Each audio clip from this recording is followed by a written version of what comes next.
তখনই আল্লাহর পক্ষ থেকে নাজিল হল সূরা সোয়াদের ৪র্থ আয়াত। অর্থ, আর তারা বিস্মিত হল যে তাদেরই মধ্য থেকে একজন সতর্ককারী তাদের কাছে এসেছে। আর কাফিররা বলল, এ তো এক জাদুকর, এক মিথ্যাবাদী। কে তিনি সেই আল্লাহ যার অস্বীকারে এই ২৫ জন মানুষ এত দৃঢ় প্রতিজ্ঞ ছিল? চলুন আজ আমি আপনাদের নিয়ে যাই এক বিশেষ মজলিসে। সময়ের পেছনে ফিরে গিয়ে আজ আমরা পৌঁছে যাব ৮ম শতাব্দীর আরবে। কারণ আমরা এইমাত্র যা দেখেছি তা ছিল এক অত্যন্ত তীব্র এবং উত্তেজনাপূর্ণ সমাবেশ, যার পরেই শুরু হয়েছিল এক অবিরাম সংগ্রাম।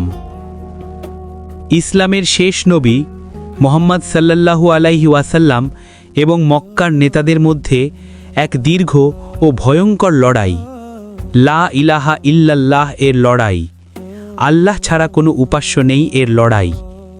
এক লড়াই যা তখন শুরু হয়েছিল আর আজও চলছে মানবতার হৃদয়ে, বিশ্বাসের গভীরে, প্রতিটি যুগে, প্রতিটি আত্মায়।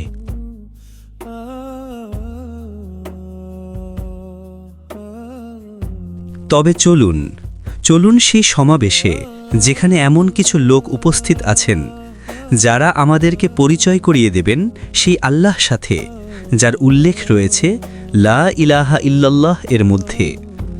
এই সমাবেশে যারা বসে আছেন তাদের বলা হয় তাবিঈন, অর্থাৎ সেই মহান ব্যক্তিদের সরাসরি ছাত্র যারা ছিলেন নবী মুহাম্মদ সাল্লাল্লাহু আলাইহি ওয়াসাল্লামের সাহাবী, যারা সরাসরি তার কাছ থেকেই আল্লাহর পরিচয়, তার মহিমা আর লা ইলাহা ইল্লাল্লাহ এর রহস্য শিখেছিলেন। আজ আমরা সময়ের স্রোত পেরিয়ে আমাদের টাইম মেশিনে বসে ফিরে যাচ্ছি অতীতে, তাবেঈনদের সেই পবিত্র সমাবেশে। এই সমাবেশের বিষয় লা ইলাহা ইল্লাল্লাহ। ডিসেম্বর ৯৮৭ খ্রিস্টাব্দ, বাগদাদ। আজ বাগদাদের এই বাড়িতে একটি সুন্দর ও পবিত্র সমাবেশ বসেছে।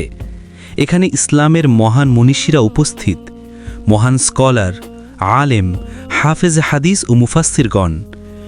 এই সমাবেশের কেন্দ্রবিন্দুতে রয়েছেন দুই আলোকিত মনীষী, ইমাম বাইহাকি রহিমাহুল্লাহ এবং ইমাম আবু শেইখ রহিমাহুল্লাহ। এই দুইজন মহান ইমাম দুই সাহাবী, আনাস ইবনে মালিক রাদিয়াল্লাহু আনহু এবং উবাই ইবনে কাব রাদিয়াল্লাহু আনহু থেকে ইলম অর্জন করেছিলেন। তারা উভয়েই এক ঘটনার বর্ণনা দেন। একবার খাইবারের কিছু ইয়াহুদ